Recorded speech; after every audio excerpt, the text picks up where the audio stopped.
Welcome to the NBA Coast to Coast podcast brought to you by Lineups.com. Nate and Josh on a Friday here with you and 12 games in the NBA. So we're going to be running through our best bets. Also have some player props in here that we like. Got a parlay as well. Make sure you are subscribed to the channel. Going to be coming back to you each and every weekday with all of these things in one jam-packed episode. So let's get right into the first look we have here. Nate, talking about these Mavs and the Thunder. Where you at?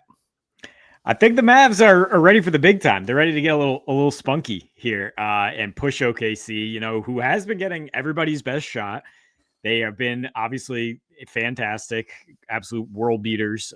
But the last five, right, they've won by 8 points per game on average. And Dallas is joining the ranks of competitive teams thanks to Mr. Nembhard, Ryan Nembhard, that is. Oh, that one. Oh, yes. The ultra efficient point guard, which allows Cooper Flagg to slot into place, which allows Anthony Davis to work his way back as a D, rebound, and occasional scorer instead of just trying to put up numbers, and Clay to play off ball and hit a bunch of threes. And so, I mean, you look at where the Thunder are vulnerable, the very, very few margins, which is corner threes and getting beat on the boards, especially when they don't have Hartenstein tonight. They don't have Dort and Caruso, so I'm less worried about Nembhard getting swallowed up defensively. Mavs in the last five are fifth in corner three-point percentage, and they have the fifth lowest turnover rate, which is essential for playing the Thunder.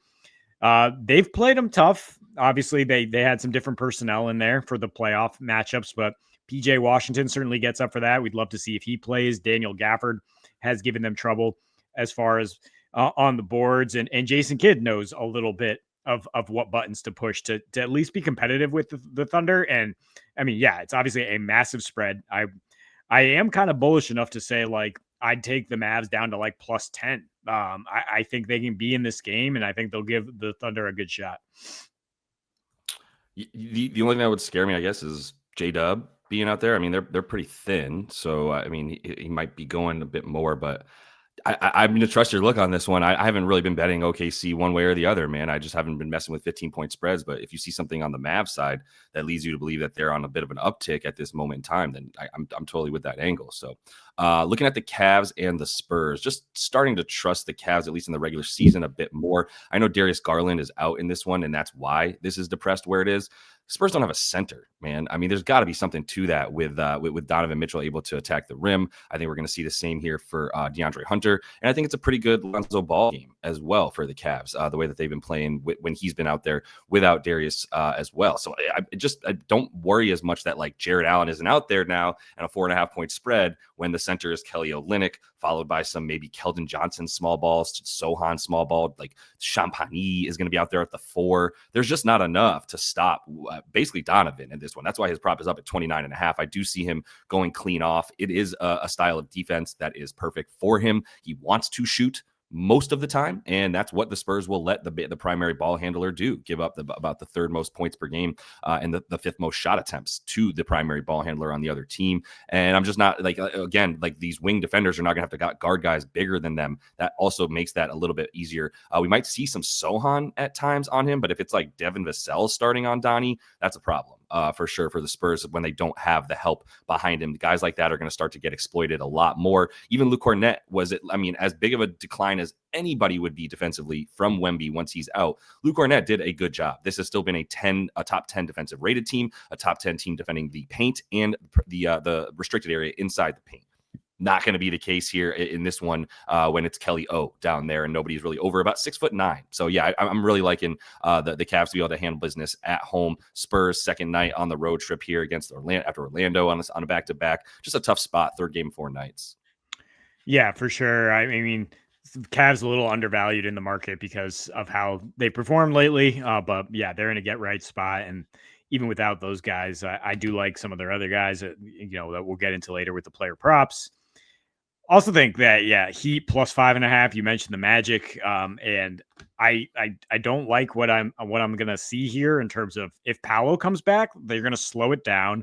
There might be some growing pains, which is the early Magic that we've seen, and it's going to take the ball out of the hands of Bane and Franz, who have really gotten cooking. If Paolo does not come back and they want to stay fast here, that's going to be a big problem. You do not want to get into a track meet with the Miami Heat. who they managed to come back against in the opener this season, right? But still wouldn't have covered this number. And Miami won the previous 2 matchups. It's not really a road game, right? When you're staying in Florida, and Miami is. Yeah, we know Norman Powell's going to play. When I started looking at this, he was technically questionable, so he's upgraded. Hero, it looks like, is doubtful, but I would much rather have Norman there. Like I'm a big believer in Storm and Norman, especially in this matchup. Yeah, especially when you have an up tempo Magic team, and you can't necessarily just like put Suggs on him. Like he's going to get his going in transition and semi transition. So the Heat have won 8 of their last 10 in games played with a 103 pace or greater. And they would have covered this number in one of those losses. They're 6-2 straight up since Bam came back. Elite defense. They're number 3 limiting free throw rate since Bam came back. And the Magic are pretty dependent on free throws. The one that the Heat did not cover was against the aforementioned Dallas Mavericks, who, as I said, are getting hot. But that was a huge discrepancy in 3-point percentage. The Mavs shot 50% from deep, and Orlando's like 28th in 3-point offense. Like we're not that scared of them lighting up this Heat defense from the perimeter. Yeah, I don't like Paolo coming back either for this Orlando Magic squad. It's almost like they started to figure some stuff out. I don't know. I'm not going to dive deeply into the analysis of the Orlando Magic just yet. We need a bigger sample size of Paolo with Bane, with Franz, blah, blah, with Jalen Suggs playing full. Like we need more time in that, but this ain't the game where it's going to be get right away for the Magic. I totally agree with that one. I'm going to go to Evan Mobley. Funny story here. Evan Mobley, roughly 7 minutes ago, got labeled questionable, downgraded in this game against the Spurs. I literally just found that out after giving you guys the 4.5 for the Spurs. So we'll see what happens to that, but just got that info. I still really liked him in this game. Everything I just said without a center for the Spurs. 20-10 was about plus 167. That's a great number for him without Jared Allen and up against Kelly O. But I mean, you can't do that from the bench in street clothes. So we'll see if he plays. If he doesn't play, the aforementioned Lonzo Ball all the way up to actually 8.5 points now. I haven't seen his points that high in a long time, but he'll be up at about 5.5 assists for pretty good odds because Darius Garland's out. He's been at about 4.5 with Darius, and he's even been at 3.5 with Darius in. You could even consider the RA. I think he's going to have to do a lot more than he has been asked to in this game now if Evan Mobley's out, especially in terms of crashing the offensive board, something that I know he's doing really well this season. I think that I'd be looking at that. I want to everything's going to be changing too for all of his props. So anything I tell you right now, probably going to keep going up, but it is actually still 4.5 as we're talking about this, and it's starting to trickle up into 5.5 for the Lonzo Ball assist. But I wanted to make that quick pivot in case the Evan Mobley bet doesn't come through because he's listed out. I would still bet this right now. If he doesn't play for whatever reason, then I just avoid bet. But I think if he does play, there's no reason he wouldn't be playing full. I just monitor that questionable tag, and then Lonzo I think is a good bet even right now at 4.5 assists. Yeah, I mean, questionable does not necessarily mean out. We have entire teams listed as questionable. Like look at the Chicago Bulls. So we'll see. I mean, it's a front end of a back tag. You know what I mean? When you're a late add to the tag to the injury report, that's what scares me. But. Yeah. I mean, maybe some gamesmanship is the front end of a back to back. Maybe Allen goes on the second leg and Mobley sits on the second leg. They got the Warriors tomorrow night as well. So either way, I that makes me like my player prop here. So I guess I'll go ahead and lead the player props with Jalen Tyson, who's now your number 2 option if Evan Mobley does not go, right? In terms of the points and rebounds. So kudos if you bet this early. I mean, this number's probably going to go up with the Mobley news. I think he's probably playable up to like 24.5 PRA, 22.5 PR. Since he's become a starter. I mean, Tyson, since his return, he's averaging 14.7, 6.6, and 2 dimes on 19% usage. Really just hitting the most corner threes, which is what's the most vulnerable against the Spurs defense, especially with Wemby out. They've been far worse containing the 3-point line in all directions. Also no Castle, so no help. So they will have to help on Donnie Mitchell. They won't have that individual defender. As you mentioned, you like Donnie to cook in this one. And Tyson's doing a really good job of just playing off Donovan Mitchell, of either, cutting from the corner or hitting these corner threes. He's implied like minus 200 to hit at least 2 threes. And then, it all starts flowing from there in terms of pump and go. You don't have rim protection for the Spurs. You got the Cavs machine at home, and you got so many guys out. You got no Garland, no Strus, no Sam Merrill, and no Larry Nance. And now you're saying maybe Evan Mobley doesn't go as well. Yeah, no, I love Jalen Tyson. This is going to keep going up. I think he's already at like 14 and a half points, which would probably make this about 20 and a half PR. So monitor that. But like, yeah, I've been taking this dude at like 19 and a half PRA recently. So like, I'm still good with about 20 and a half. Even I don't mind the assists, especially with Garland. I think he's just going to be soaking up so much usage at this point that yeah, he's been one of my favorite guys to reliably bet on without Garland this season, especially. But someone who's not as reliable to bet on, but I've found the right spots for him so far. I did get him on that 20-point piece that he had in that one game so far this season. That was his high. He's playing the Jazz, man. I don't know. He's playing the Jazz. He played there for a while. It's not like revenge necessarily. It's just like, hey, my boys are here. I love playing against my boys again. It's that kind of narrative, right?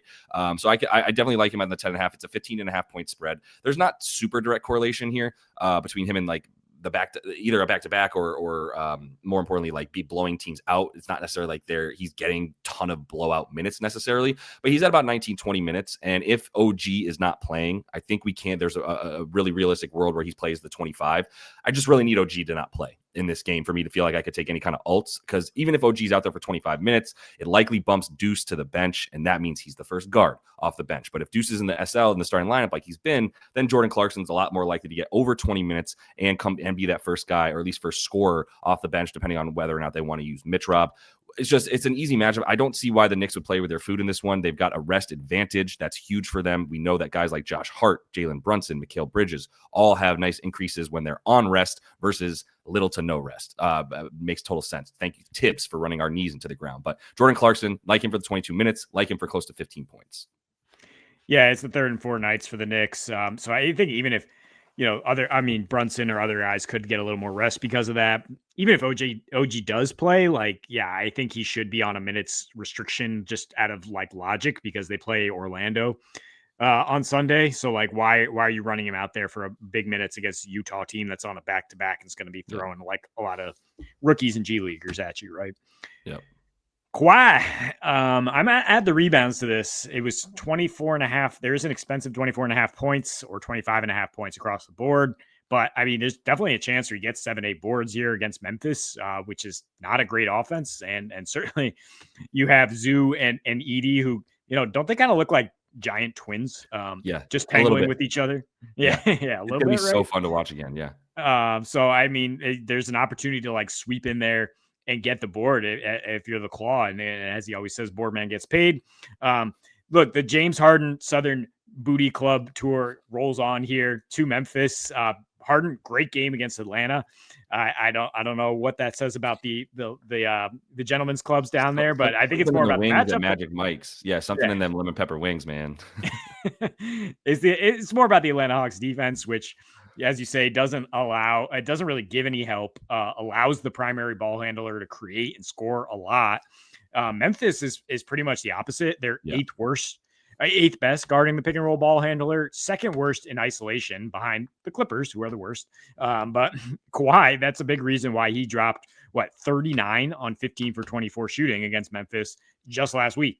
The Clippers, they have nothing else on offense. Kawhi's now ramped up to 35 minutes in their last game, only shot 7 for 21, which is a complete outlier for him. The machine does not have back-to-back bad shooting games.